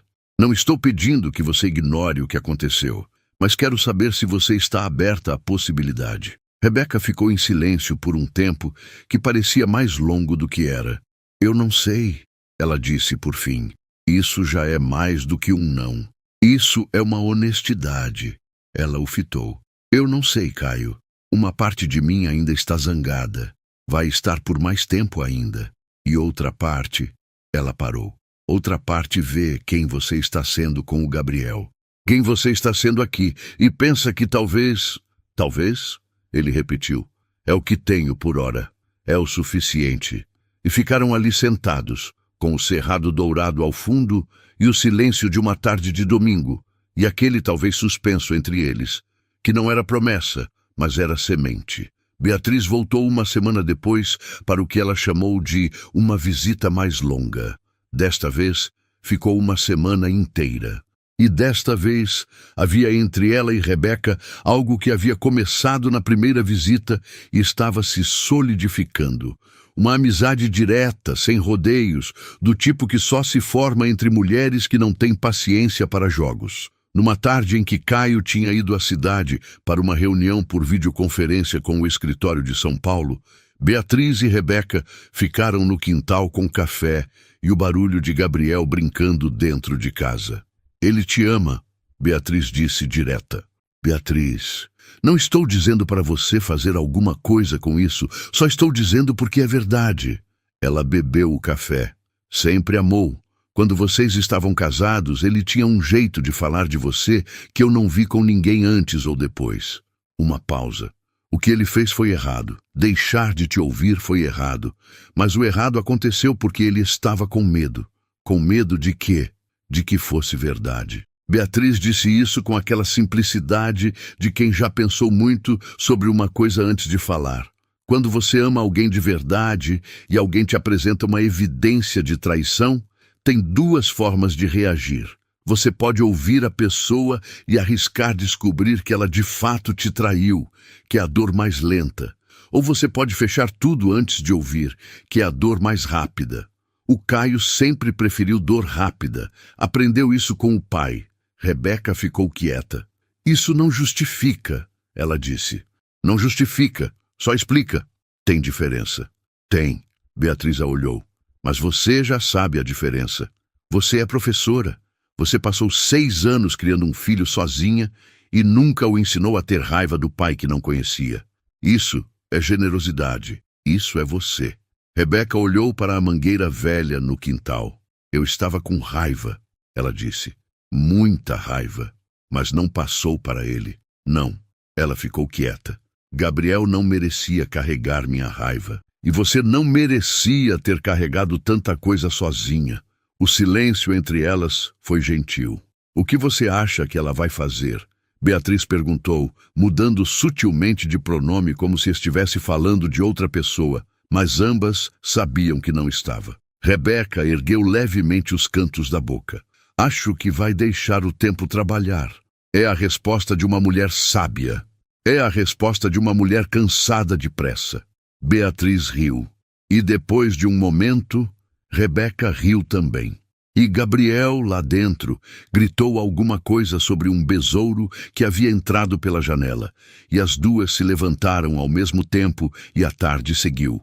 O dia em que tudo começou a fechar foi uma terça-feira comum. Caio estava ajudando Gabriel a aprender a amarrar o cadarço, uma tarefa que o menino havia decidido dominar naquele dia com uma determinação que não admitia adiamento.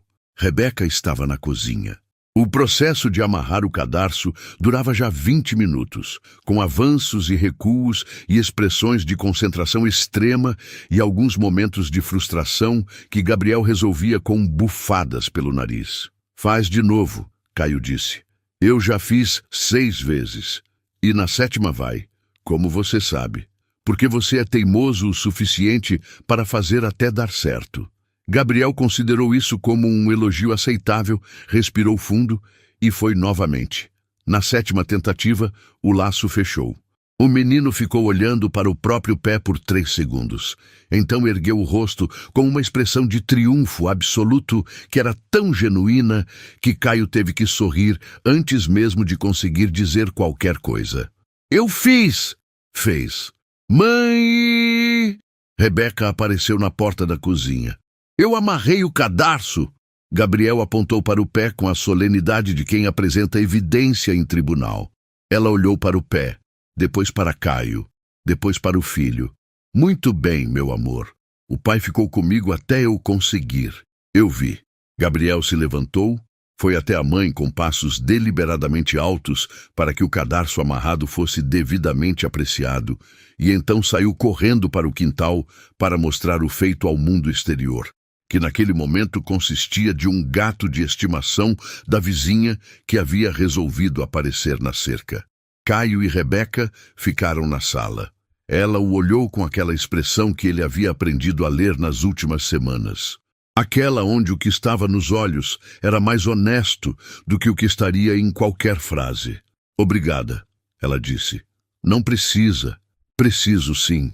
Ela ficou de pé na soleira da cozinha, com as mãos limpas no avental. Por ficar, por ter paciência, por ser o pai que ele precisava que você fosse. Caio ficou quieto. Rebeca, ele disse depois de um momento. Eu quero pedir desculpas. Formalmente.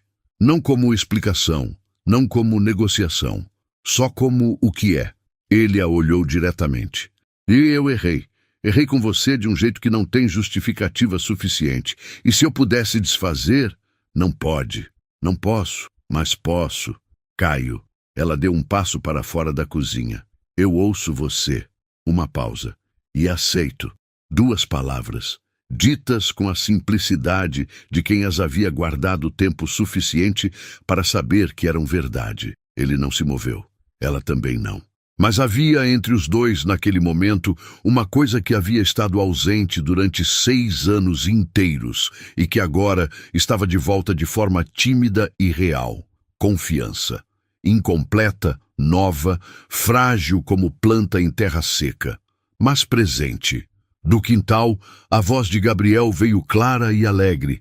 Mãe, o gato não ligou para o meu cadarço. e os dois adultos na sala olharam para a janela ao mesmo tempo, e o riso que saiu não foi ensaiado. Na manhã seguinte, Caio estava na varanda da casa alugada quando Fabrício ligou com a última atualização do processo. Henrique aceitou cooperar com o Ministério Público. O que isso significa? Que ele vai confirmar os desvios e cooperar com a investigação em troca de um acordo de não persecução penal. Perde a empresa, provavelmente, e as propriedades irregulares vão para a disputa. Uma pausa. Ele não mencionou o caso de Rebeca, mas o depoimento de Ana Cláudia está no arquivo e pode ser acionado se necessário. Por enquanto, fica no arquivo. Você tem certeza? Caio olhou para o cerrado, para a linha do horizonte onde o sol ainda não havia chegado completamente, deixando o céu num azul escuro específico que ele havia aprendido a conhecer nas últimas semanas. Por enquanto, ele disse, Rebeca não precisa de julgamento público para seguir em frente. Ela seguiu em frente sozinha por 6 anos. O que ela precisa é de paz. Fabrício ficou quieto por um segundo. Você está diferente, Caio. Todos estão dizendo isso. É porque é verdade. Caio desligou. Ficou mais um momento na varanda. Depois, pegou as chaves do carro e foi para a casa de Rebeca. Naquela tarde, por iniciativa de Gabriel, que havia decidido com a autoridade de quem é dono da própria vontade que era dia de todos juntos na mangueira, os 3 ficaram no quintal sob a mangueira velha. Gabriel havia trazido uma coberta velha que Rebeca tentou vetar por motivos de limpeza e perdeu, e estava deitado de barriga para cima, olhando para os galhos acima. Rebeca estava sentada com as costas na casca grossa da árvore, com um livro no colo que não havia aberto. Caio estava sentado do outro lado da mangueira, numa cadeira de plástico que estava no limite de aguentar, olhando para os dois. Você sabia, Gabriel disse para ninguém em especial, olhando para os galhos, que as mangueiras podem viver mais de 300 anos? Onde você ouviu isso? Rebeca perguntou. A professora falou. A professora falou 300 anos? Falou que algumas vivem muito tempo. Eu perguntei quantos. Ela disse que algumas chegam a mais de 100. Eu arredondei. Caio pressionou os lábios para não sorrir. Não é arredondar quando você triplica o número, Gabriel. É ampliar. Desta vez, Caio não conseguiu segurar. Rebeca o olhou com um sorriso que tentou esconder e não conseguiu completamente. Você vai acabar com ele, ela disse. Ele não precisou de mim para chegar nisso. Gabriel, ignorando completamente a análise do próprio caráter que acontecia acima da cabeça dele, virou para o pai. Pai, você vai morar aqui de vez? Caio olhou para Rebeca. Ela ergueu levemente as sobrancelhas, devolvendo a pergunta para ele sem interferir. Ainda estou organizando, ele disse para o filho. Mas vou ficar por aqui, sim. Por aqui ou aqui mesmo, porque são coisas diferentes. A lógica de Gabriel continuava impecável. Estou trabalhando nisso. Tá. O menino voltou a olhar para os galhos. Eu preferia aqui mesmo. Caio ficou com isso. Olhou para Rebeca. Ela havia abaixado os olhos para o livro que ainda não havia aberto, mas havia um leve sorriso no canto da boca, e era do tipo que ela não estava tentando esconder. Meses depois, o cerrado havia entrado na estação das chuvas. As primeiras chuvas de outubro haviam chegado grossas e barulhentas, a terra vermelha absorvendo com uma sede específica de quem espera o tempo inteiro. Gabriel havia completado 6 anos. A festa havia sido pequena, na mangueira do quintal, com algumas crianças da escola e vizinhos, e Beatriz, que havia chegado 2 dias antes com uma quantidade absurda de bolo de laranja e a declaração de que era tia e tinha direitos. Caio havia organizado o bolo. Rebeca havia organizado a decoração. Gabriel havia organizado as regras dos jogos com uma autoridade que os convidados de 6 anos haviam questionado apenas brevemente antes de aceitar. No final da festa, quando as crianças haviam ido embora e o quintal estava com aquela desordem específica de pós-celebração, Gabriel estava sentado no degrau da entrada com os olhos pesados de quem está lutando contra o sono, mas se recusa a admitir. Caio sentou do lado dele. Gostou da festa? Muito. Um bocejo. O pai do Murilo disse que meu pai é o Caio Vernier que tem a empresa de café. É verdade. Ele falou assim como se fosse importante. Para algumas pessoas é. Gabriel considerou isso. Para mim, você é importante porque você é meu pai. Ele disse, com aquela objetividade de 6 anos que corta direto. Não porque tem empresa. Caio ficou quieto por um momento. Obrigado. Ele disse. É a verdade. Eu sei. Gabriel bocejou de novo, se inclinou e apoiou a cabeça no braço do pai, com a naturalidade de quem sempre fez isso. Pai. Você vai ficar aqui até eu dormir? Vou ficar aqui sempre que você precisar. Isso é diferente de até eu dormir. Também vou ficar até você dormir. Tá. E em 2 minutos, Gabriel estava dormindo, encostado nele, com aquele peso específico de criança no sono, pesado e morno e confiante. Rebeca apareceu na porta. Ficou parada, olhando para os dois. Havia alguma coisa no rosto dela naquele momento que Caio identificou com clareza. Não porque ele era especialista em ler pessoas, mas porque havia passado os últimos meses aprendendo a ler aquele rosto específico de novo. Era amor. Não o amor dramático e novo de 6 anos atrás. Algo diferente. Mais quieto, mais sólido. Do tipo que sobrevive à dor e à solidão e às madrugadas sozinha e ao medo e ainda está de pé.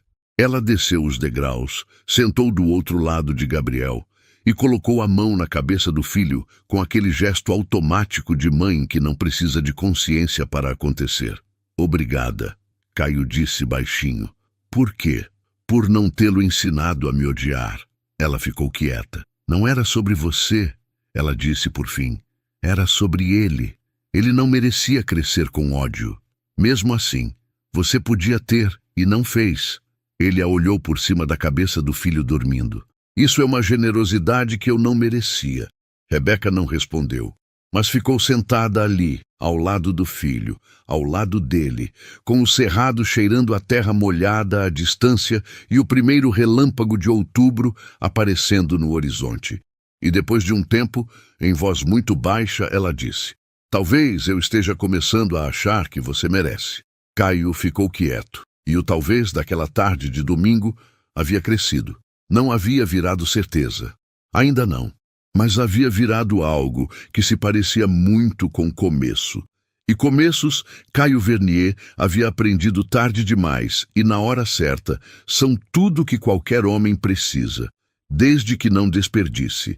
E assim, numa casa pequena no Cerrado Mineiro, entre a mangueira velha e a cerca torta e as chuvas de outubro, um homem que havia construído um império descobriu que o maior legado não é o que se acumula, é o que se volta para buscar. É o filho que te espera com um desenho torto. A mulher que, mesmo depois de tudo, ainda tem um talvez para te dar. E a coragem de ficar. Fim. Se essa história tocou o seu coração, deixa o seu like aqui no vídeo. Isso ajuda demais o nosso canal a alcançar mais pessoas que também precisam de uma boa história para o dia.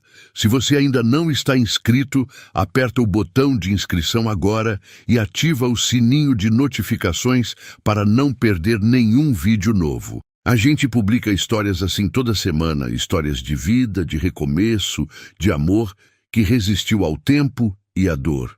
E conta pra gente nos comentários de onde você está assistindo esse vídeo, de qual cidade, de qual estado, de qual país do mundo você veio até aqui para passar esse tempo com a gente. A gente lê todos os comentários e cada um deles faz esse canal crescer um pouquinho mais. Até a próxima história.